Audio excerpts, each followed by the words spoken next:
Hello, I'm Dr. Will Keim, and welcome to my home in Corvallis, Oregon.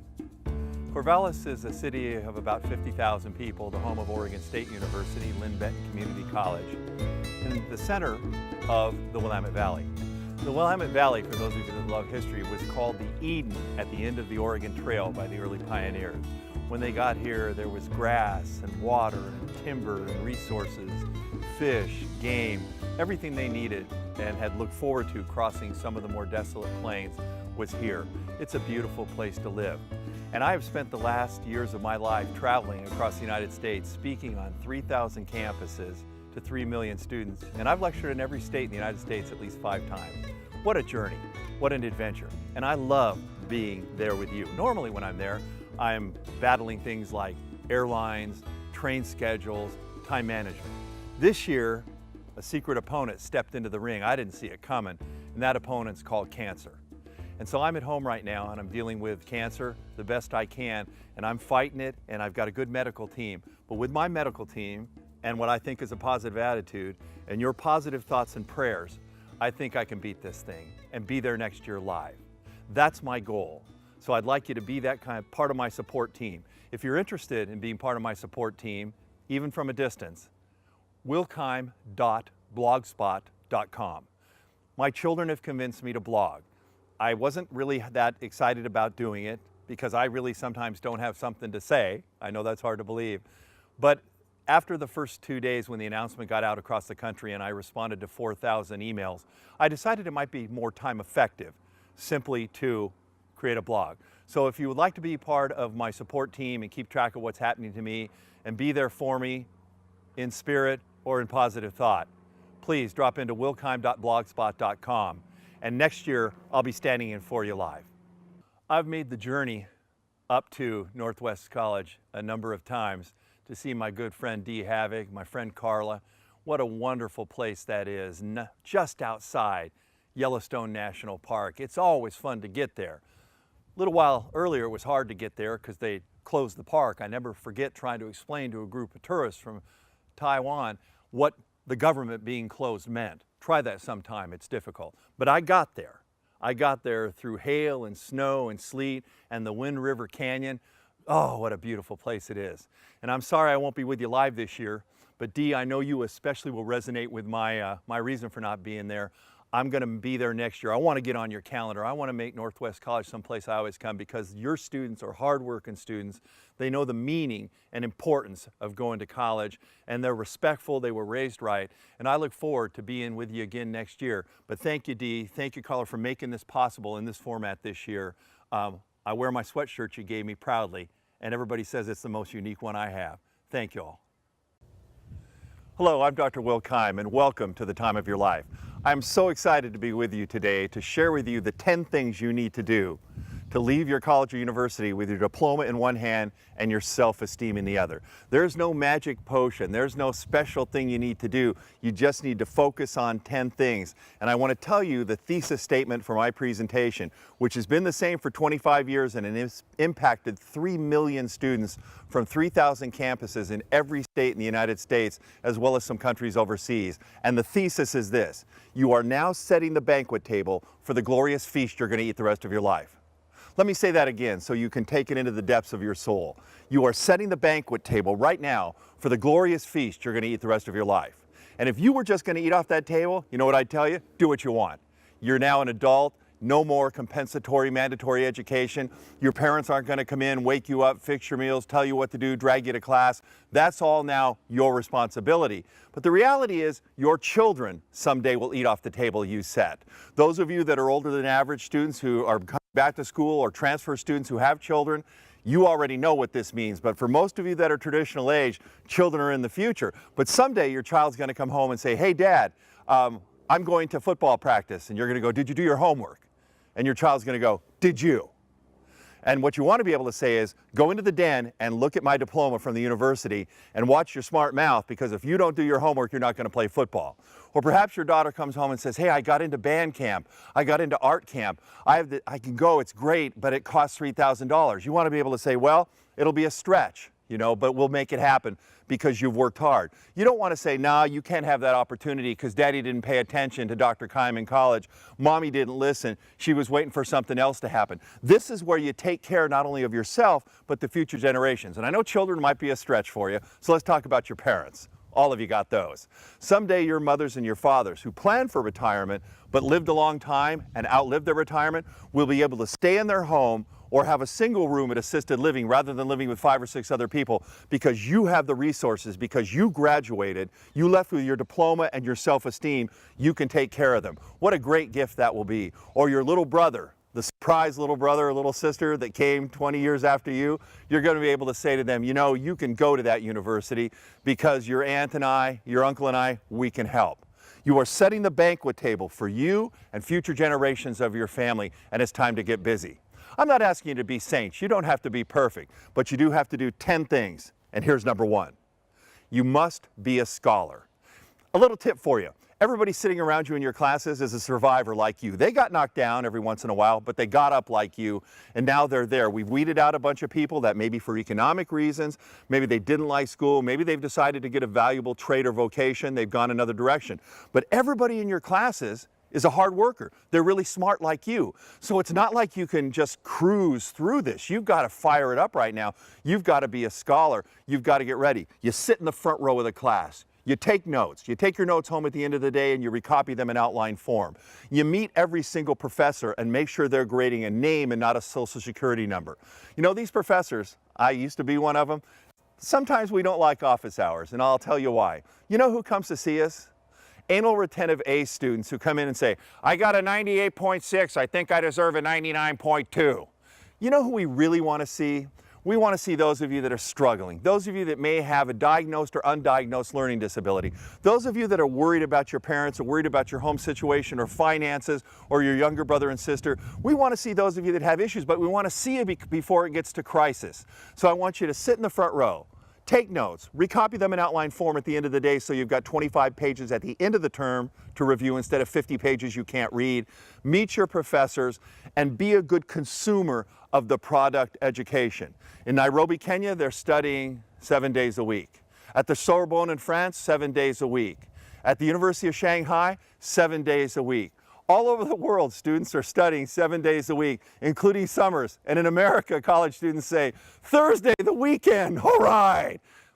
You need to stop that. And you need to apply yourselves. And you need to push yourselves. And you must be a scholar.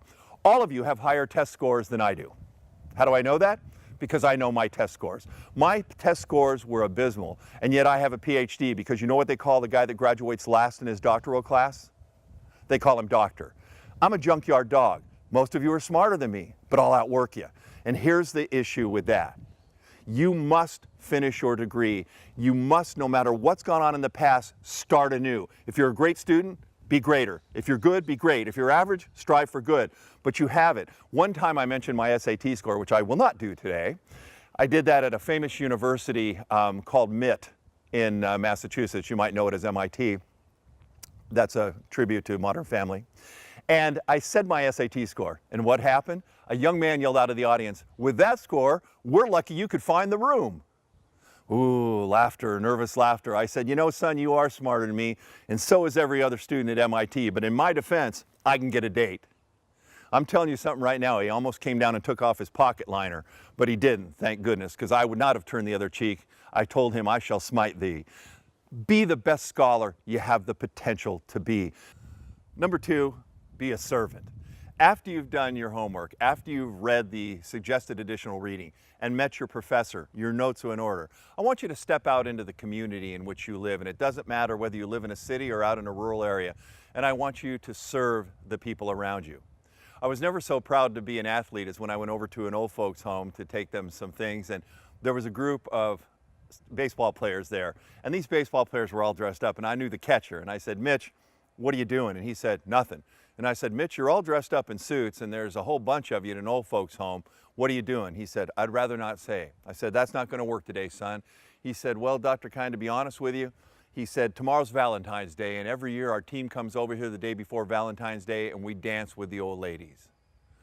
Now, I suspect there was a little bit of a, oh, in the crowd because that's what usually happens when I'm live and in person. The reality is, the reason people go, is because it's sweet. It's kind. Those old women were so excited to see those baseball players, they put extra blue in their hair. And the men weren't real liberal. They wouldn't dance with those guys, so they said, don't you got any girls at that college? So the next year, the baseball team went over to the softball team. And they said, hey, we're going to dance with some old ladies on Friday. And the softball team went, oh. And they said, would you go dance with the men? And those old men know how to dance. They put their hand out here. Those young women would put their hands there. Then those old men, knowing something you young guys need to learn right now from Dr. Keim, they would put their other hand in the small of a woman's back, which I testify before you is one of the finest places God has put on the earth. And they would dance and dance and dance, and the music would stop. But those old guys, they had it going. They just kept dancing. And pretty soon somebody go, Barney, the music stopped. Not in my mind, it's not. Barney, let her go. We'll get the tranquilizer gun. 1 hour a year, and those old people had something to look forward to. Do you have an hour to do something like that? And maybe you're uncomfortable around older people because you didn't spend a lot of time with grandma and grandpa. What about children? Some of you can teach them to play soccer. Some of you can teach them to do math. Some of you can teach them how to stand up straight if they're tall girls and they're starting to worry about being taller than the boys. You all have a gift.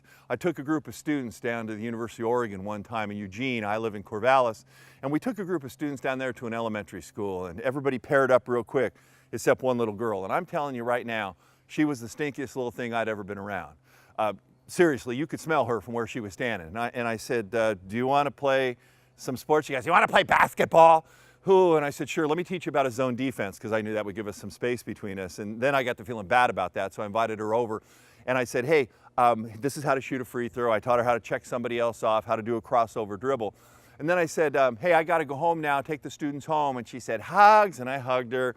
And I looked over, and the principal was crying. And I said, seriously, it was an all-hands-on-deck shoulder hug. And the principal said, no, she's a homeless girl. She lives with her mother under the Mackenzie River Bridge, and she doesn't get to shower in the late fall and winter because it's so cold. And she does smell, and nobody will play with her. Thank you.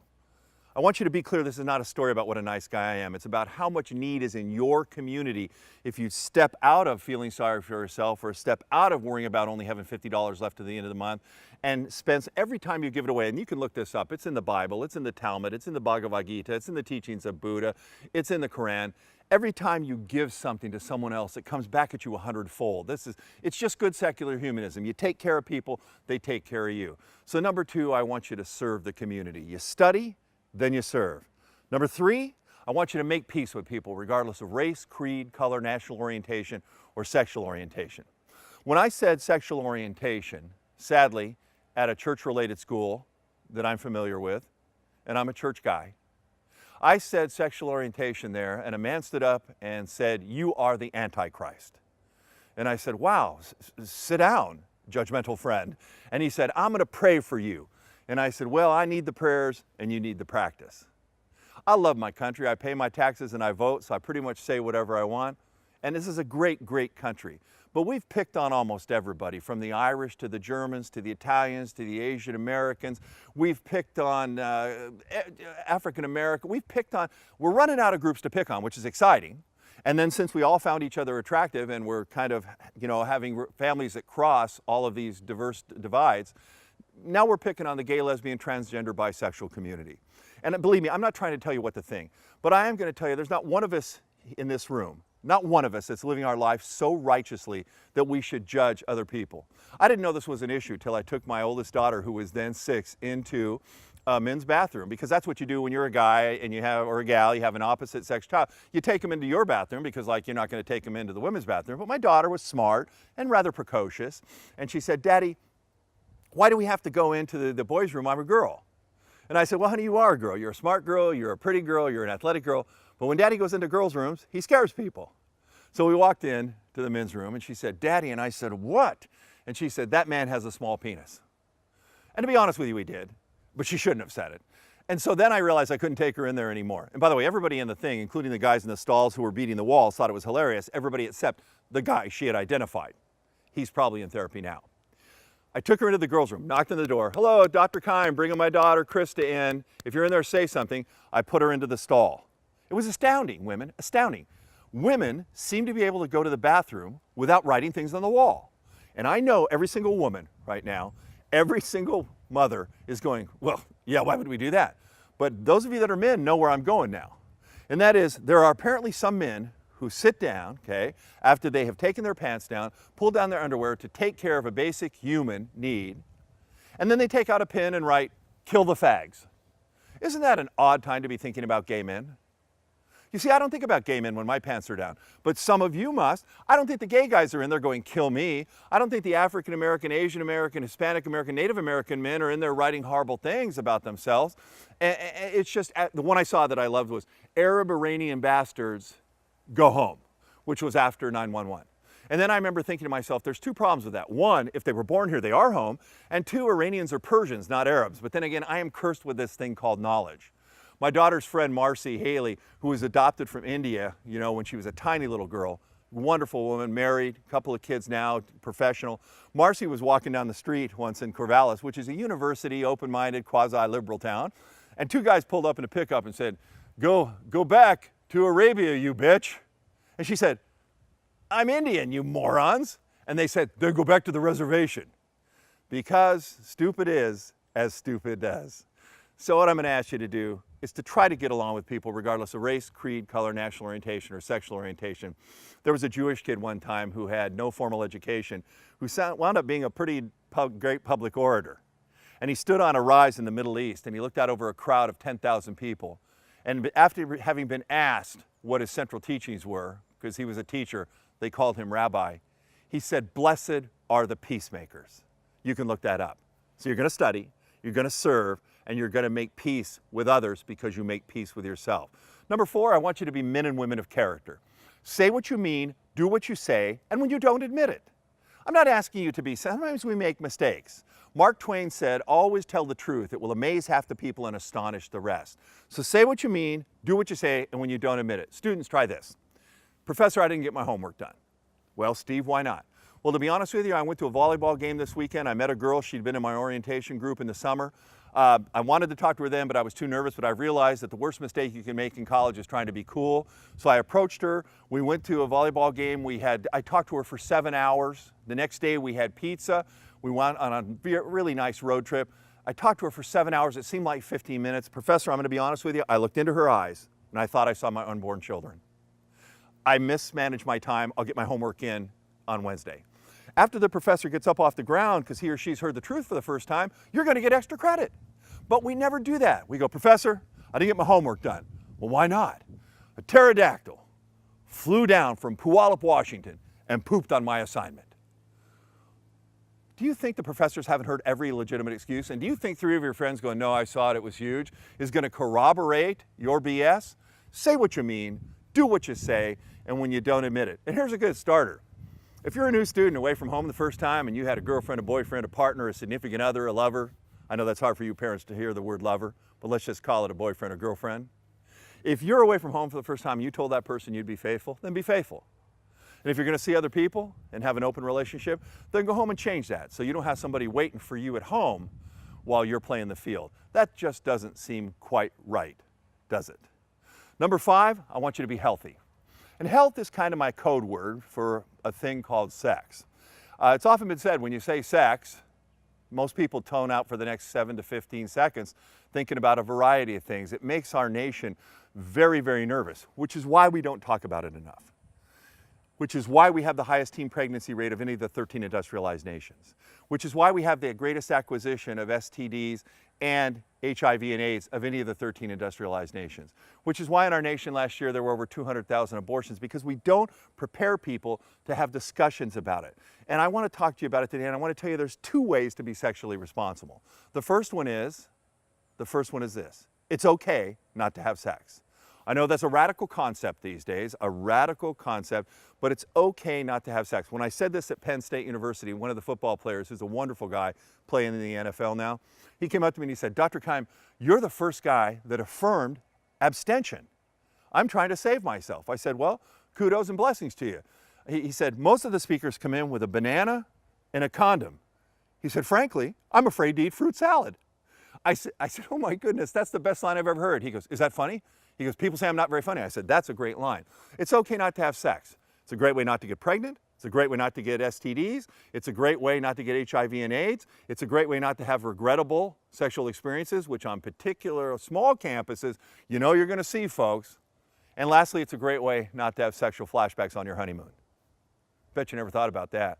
Yes, Steve, yes, Steve, yes, Steve. Oh my God, Jamil. There's nothing that quite takes you out of the mood like hearing somebody else's name whispered in your ear. Sadly, some of you may know what I'm saying. The rest of you are just going to have to trust me on that one. It's okay not to have sex. But if you choose to be sexual, I want you to practice safer sex. And we've taught you that, and that information's available. I'm not going to belabor that point. But any speaker you have from this point forward that comes to your campus and talks about safe sex is a moron. Sex is never safe. Is anything as powerful as sex, psychologically, physiologically, spiritually, should never be called safe. It can be called safer. But I want you to either abstain and feel good about that, or I want you to practice safer sex. And by the way, men, none of you pray like this.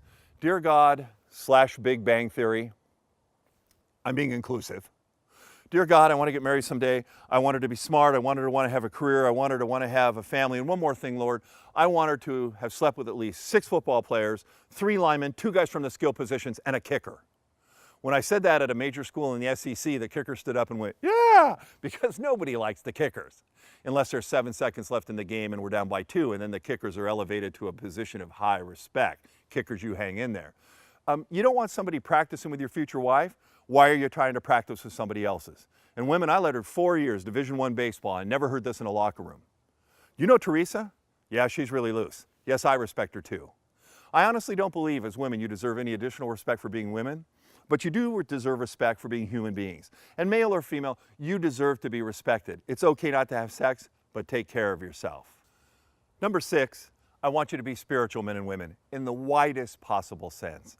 I want you to find something in life to believe in greater than yourself. And whether you find that in a church, a mosque, a synagogue, whether you find that in a forest, maybe you find it in great literature, the Constitution of the United States should always be honored first. And the Constitution gives us the right to read our Bible, our Talmud, our Koran, our Bhagavad Gita, the teachings of Buddha, great secular writings by brilliant men and women. I want you to honor that. And so we honor the Constitution by honoring other people's expressions of their spirituality. The problem with thinking that you're at the center of the universe is that you wind up appearing to people to be a narcissist or an ass. And you don't have to be religious to be spiritual. It was Sister Joan Chittister, the great Roman Catholic nun, that once said, and I think partially kidding, but there's always some truth in humor, religion is for people that are afraid to go to hell. Spirituality is for those of us that have already been there. Scarred by struggle, transformed by hope, the source. I want you to be spiritual men and women. And here's the deal. Sometimes you go, I don't go to church, Dr. Keim, because it's filled with hypocrites. And as a church guy, I go, gosh, you know what? You're right. But if you tell me you find the Spirit on top of a mountain or fly fishing, I'm going to ask you when the last time you stood on the top of a mountain or went fly fishing. I'm not going to proselytize my beliefs because, as Rabbi Larry Kushner said, I have always found one spirituality and spiritual security to be a direct barometer of that person's own spiritual security. Meaning the more I can tolerate you and affirm what you're doing, the more I really believe, the more time I spend trying to force what I believe down your throat, in reality that raises some serious questions about whether I am spiritually centered and truly believe what I believe. And in America, this has been a diverse nation since 10,000 Native American tribes lived here alone. We honor diversity. It is our greatest national strength. Number 7, I want you to be free from dependence on alcohol and other drugs. And I'm not going to tell you not to drink because I'm not your dad. You have dads and moms and guardians. The reality is this though. How many of you, please raise your hand, how many of you are under 21? Wow. You know, it's weird. I've been doing this for a long time. And every time I deal with most new student classes, freshmen, first years, it's always the same. Have you ever considered the proposition that it's legal for you not to drink? I know, come with me, it's kind of a weird concept, like abstention from sex. It's a new concept I'm introducing. It's legal for you not to drink. You want a beer? No thanks. What are you, some kind of wimp? No, I'm 19. It's legal for me not to drink. If you knew, okay, that 3/4 of all women that are sexually assaulted on college campuses, alcohol is involved. If you knew that 2/3 of all mental cruelty divorces were alcohol related in this country, if you knew that 60% of all divorce cases, 60% of all homicides, if you knew that 80% of people who fail out of school have a problem with alcohol, if you knew, and now you do, that 22,000 people die on the highways every year directly related to alcohol, Wouldn't you think it'd be something to approach with some kind of caution or wisdom and not just throwing a bunch of stuff in a trash can at a party and drinking something you don't know? I want you to be smarter than that. I've buried some people in my volunteer role as a campus minister, and nothing makes me sadder than to look at parents who have to realize that they're going to grow old without their child. A young man or woman who's never going to reach the fruition of their academic potential, never going to be a dad, a mom. It makes me sad and it's heartbreaking. And meanwhile, their friends are sitting in the church, synagogue, or mosque, and they're saying, why did this have to happen? Why? Because we talk about being friends. We talk about caring. But there's not one of you who doesn't know which of your friends drinks too much. There's not one of you that doesn't know which of your friends needs to study more. There's not one of you that within 2 weeks at the college will know who needs to treat people with a little more respect. The people yelling the most and drinking the most are the people with the lowest self-esteem. And the reason I know that is because that was me. The more I could yell and drink and take the attention off myself, the more I didn't want you asking about my home. I didn't want you asking about all my parents who'd been divorced a total of 8 times together. I didn't want you asking where I lived because we moved 36 times when I was a kid because we didn't pay our rent. I didn't want you asking about my idyllic childhood because I was sexually assaulted when I was 8 years old. So what did I do? I medicated myself and pushed the attention out on you with humor and sarcasm and all that. It needs to stop. And you have this information now because I just gave it to you. So I want you to be free from dependence on alcohol and other drugs. I say alcohol and other drugs because there's a lot of people that would like to separate alcohol out and say alcohol and drugs. Alcohol is a drug. As a matter of fact, if it was introduced today, you'd have to get a prescription to get it. That's how powerful it is. So I simply say to you this: if you have problems when you drink, you're a problem drinker. Doesn't have to do with how much you drink, when you drink, okay, where you drink. If you have problems when you drink, you're a problem drinker. The other thing you tell me sometimes, and especially my students now in a couple of states that have legalized this, and by the way, we have 5 medical marijuana dispensary places in my town of 50,000, and there are some people who seriously need marijuana to deaden the pain of diseases that they're facing. I get that, I affirm that. But the reality is my students go, well, marijuana is just the same as alcohol. And I always tell them, really, when was the last time one of your friends who wasn't stoned ate a 5-pound block of cheese? Marijuana is not the same as alcohol in the eyes of the federal government, and at this point, the significant majority of states. Check the box that says you've been convicted of a drug-related misdemeanor or felony, and call me when you get your first job interview. Alcohol and drug abuse is the #1 equal opportunity unemployment facilitator. You're smarter than that. Number 8, you need to let go. Of what? You need to let go your anger and blaming of your parents. You know, I used to have 4 theories and no kids. Now I have 4 kids and no theories. I have grandchildren now, and you know what they are to me? Well, they're the most blessed thing in the world, my little Addie and Harvey. They're mulligans for me. Those of you that are golfers will have to explain this to the non-golfers. A mulligan's a do-over. You hit a ball that goes way off course, and if you're in a tournament, you can't do this, but most friends will go, take a mulligan, which means you get a second chance. That's what I think my grandkids are, not to worry about all the stupid stuff I used to worry about with my kids, and to relax and just enjoy them. They're not better than my children, but it's a second chance. You need to let go. You know, someday you're going to get a chance to be parents, and the cool thing about that for your parents is they get to be your grandparents. And that's why I always tell those of you that are parents watching this, if your son or daughter gets a weird piercing and a tattoo someplace that you don't understand, if you make a big deal about it, there'll be a second piercing and another tattoo. What you need to do is be smart parents and guardians and grandparents and take pictures of it so that someday when your daughter's giving her daughter a hard time about her little tattoo, you can take her aside and say, Tiffany Renee, let me show you a picture of a squirrel that your mommy's got on her right butt cheek. You see, that's payback time. You got to prepare for this. It just can't happen. But those of you that are students, your parents did the best job they could. So I'm giving you 2 choices because I don't like to back you into a corner. Number 1, you need to forgive your parents for not being perfect. If you're still mad at your mom or dad for them getting divorced when you're 6 years old, you're not going to be able to function at the university. If normal is what most people do, more people are divorced in this country than are still married. I mentioned my parents' divorces. When my wife and I got married December 22nd, 1979 in Yosemite National Park at the little chapel there, our 4 parents in the front row had 14 marriages between the 4 of them. If normal is what most people do, those of you from divorced homes are really more normal than those of the people that, in my opinion, have been blessed by their parents making a commitment and staying together.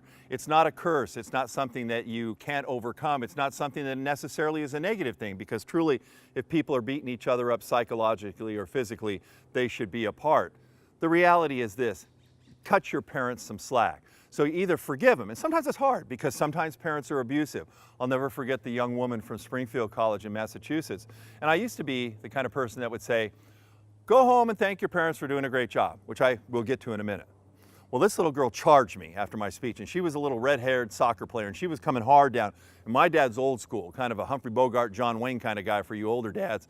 And he told me never to hit women, which I think is still good advice. But this woman was coming hard, and I was kind of getting ready to stop her when she just pulled up, because you know how soccer players are. They can stop on a dime, okay?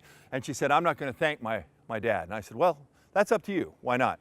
And she said, because my dad forced me to have sex with him from the time I was 12 till I left for college. That was heartbreaking for me, and she and I wound up being friends because we talked for a few years about that.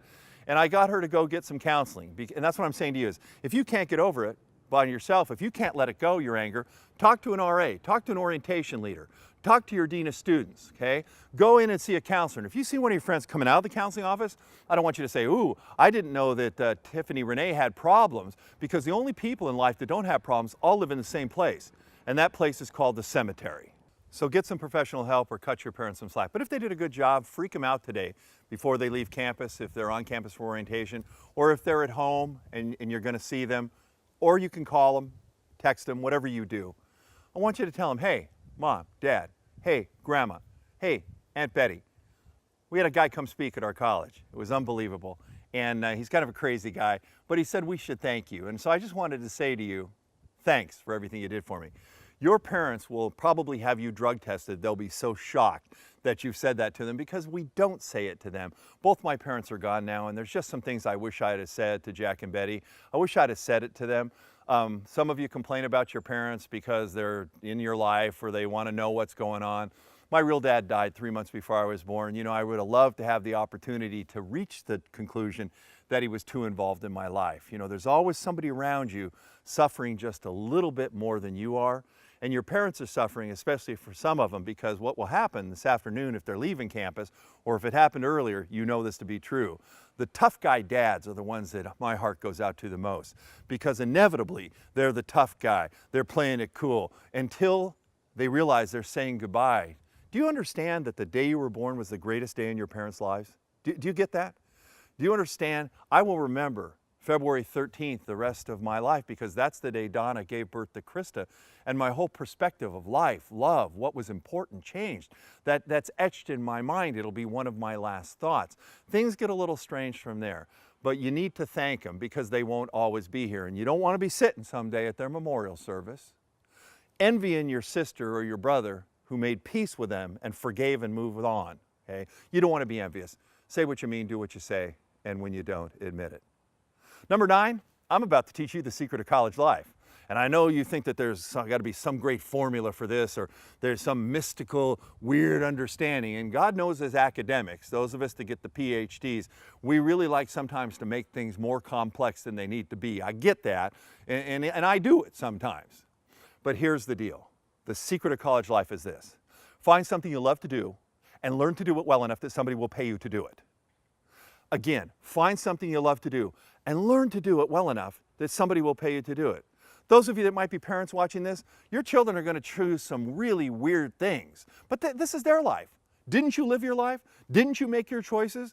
Didn't you decide what you were going to do? They need that same right, that same privilege. So if they come home and say, I'm going to be an Indo-Chinese art major, say, wow, that's interesting. Okay? And read up on it. The average student changes their major over 3 times still to this date, so that might not be at the end, but the bigger deal you make of it, the more of a forbidden fruit you make it. And students, I want you to find something you can get up and do with passion. And these days it's all about, you know, get a job, you know, the only purpose of an education, you're going to make more money. You can look at an American Council on Education study, which will tell you over a lifetime with a college degree, you'll make more, way more than $1 million more than people without it, unless they just get lucky. A college education still financially pays off. But let's talk about what kind of person you become. Let's talk about your worldview. Let's talk about your ability to move interculturally and with great diversity in different languages around the world as the world continues to shrink. I want you to be excited, and I want you to pick something you love. I'll never forget my favorite example, and I'll tell you what he's doing now in just a minute. I came down in my residence hall. I was a hall director at Oregon State University, and I heard this big, rich voice. And I went down, and there was a young man sitting there, and I said, "Was that you?" And he said, "Did I bother you?" I said, "No, but did you have a CD on, or was that you?" He said, "No, that was me. I was rehearsing." I said, "You have a gift." I said, "Would you come sing at my church?" And he was an African-American gentleman from Oakland, California, up here in Oregon, where we talk more about diversity than we actually live it. And I said, "Will you come sing at my church?" And he said, "Are there a lot of black people in your church?" And I said, "Are you high? You're living in Oregon now." He came to my church and sang Amazing Grace, which for you non-church people is one of the church's top 10 hits. You just have to trust me on this. With such passion that a Caucasian woman yelled amen. And outside the South, in Baptist churches, you hardly ever see that. It was phenomenal. So I said to him, "What are you going to be?" And he goes, "I'm going to be a music teacher." And I said, "No, you will be that someday, but I mean now." And he goes, "What do you mean?" I said, "You're going to be a vocal performance major." He said, "What are the chances of me earning my living in vocal performance?" Much like some of your parents, your relatives, your cynical older brothers and sisters have said to you, "What are the chances of you earning your living, being in a band, being a cartoonist, being a photographer, being whatever?" And I said, "Slim and none." But I don't want you to be an old person with regrets. The worst thing in the world is a cynical old person with regrets. Actually, that's not true. The worst thing in the world is a cynical 20-year-old who somehow has gotten to the point where nothing matters, and that breaks my heart. I want you to be realistic optimists. I don't necessarily need you to be an optimist. Admiral Stockdale said an optimist sometimes dies of a broken heart because things never work out the way they want. I don't want you to be a realist because a realist can get cynical real quickly. But I want you to be what Admiral Stockdale called a realistic optimist, and that's somebody who looks square into the face of a problem, like I'm looking in the face of my problems right now, and somehow figures out a way to get around them. That's a powerful thing, realistic optimism. So finally I convinced him to declare vocal performance. He went to Northwestern after he left Oregon State, got a master's degree in vocal performance and conducting. His first job out of graduate school was in a little thing called Showboat on Broadway. You might know that it ran for 7 years and won the Tony Award. His second job on Broadway was in a little thing called Porgy and Bess. Won the Tony. He just toured around the United States with Porgy and Bess and is now auditioning again in New York City where he lives. I'm telling you, each of you has a gift. When I found out you could get paid to talk, I just about passed out. Paying me to speak, in many ways, is like paying a cow to poop in a field. If you went up to the cow and said, "If you poop, we'll give you oats," he would lift his tail up real straight, he'd make a pile, and he'd get his oats. I get paid to speak. One time, one of the city kids from Chicago, one of my favorite cities, said, "Dr. Keim, I have a question about your speech." I was thinking, was it about being a scholar? Was it about being a community servant? Was it about being a peacemaker, a man or woman of character? Was it about being sexually responsible? Was it about spirituality? Was it about being free from dependence on alcohol and other drugs? Was it about forgiving your parents? Was it about this? He said, "Why do cows stick their tail out straight when they poop?" I said, "Son, this isn't science. They don't want to crap on themselves. They're unable to sit on a toilet." Sometimes you have to explain things to people. I want you to understand that you have to follow your heart. And if you can get up every day and go to a job, no matter how much money you make, if you can go to a job every day that gives you joy, that you're passionate about, you'll really never work a day in your life. If money made people happy, and I want to be clear with you, I'd rather be rich and happy than poor and happy. But if money made people happy, wouldn't this be the happiest country in the world? Because even with recessions and temporary setbacks, wouldn't we be dancing in the streets if money made people happy? And yet last year we spent $150 billion on alcohol and imported 150 metric tons of cocaine. This is the most sedated society since the fall of Rome. What's the operative word in that phrase? Fall. And how can, one of our recent presidents said, how can a nation where people live free to choose and travel with so many options, the city set on a hill, a place that still claims a great majority of national prizes in math and science, in a variety of fields. How can a nation that dominates the world media, how can we feel so bad about ourselves? We've lost perspective on what it means to be happy. I'm going to tell you right now what it means to be happy. It's being needed.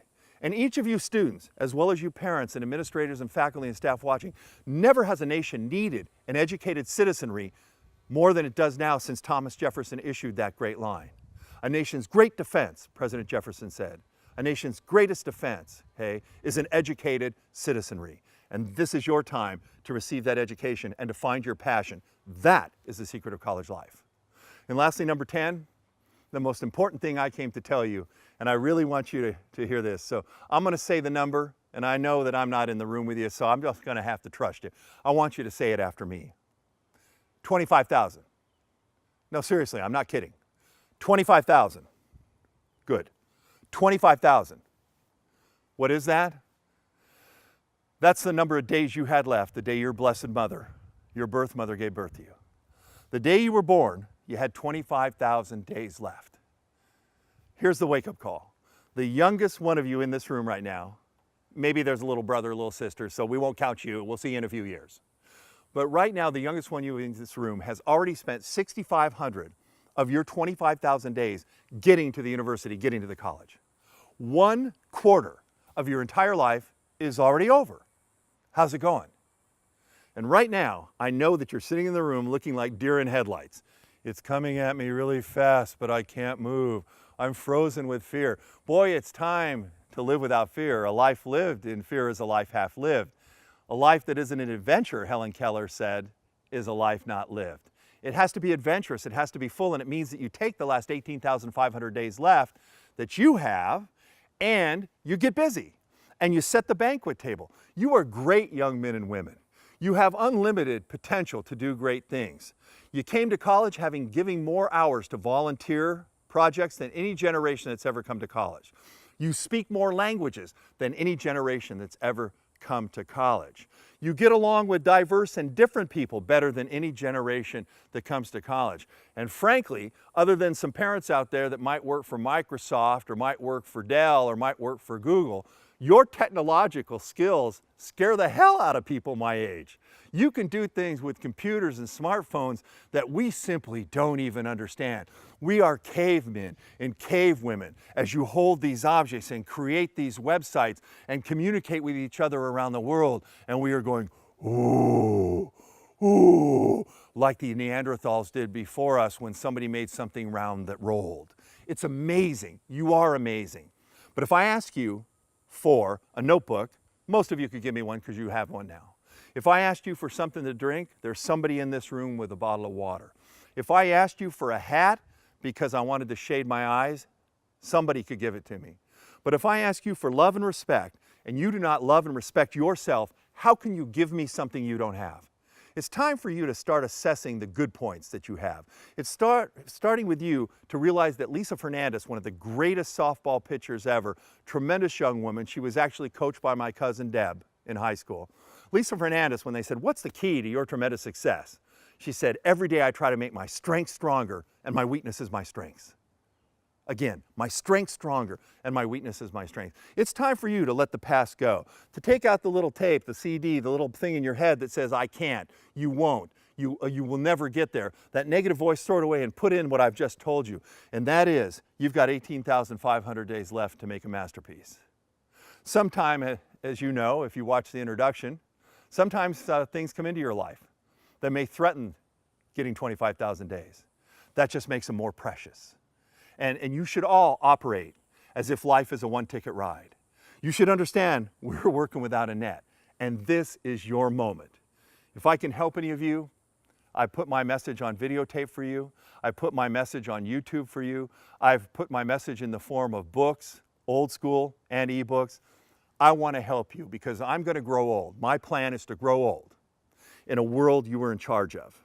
And for you parents and administrators, these young people right now will determine the quality of health care you get as a senior citizen. I think all of us that are older should be paying it forward. I have complete faith in you. You need to have faith in yourself. So lastly, Godspeed and welcome to the time of your life.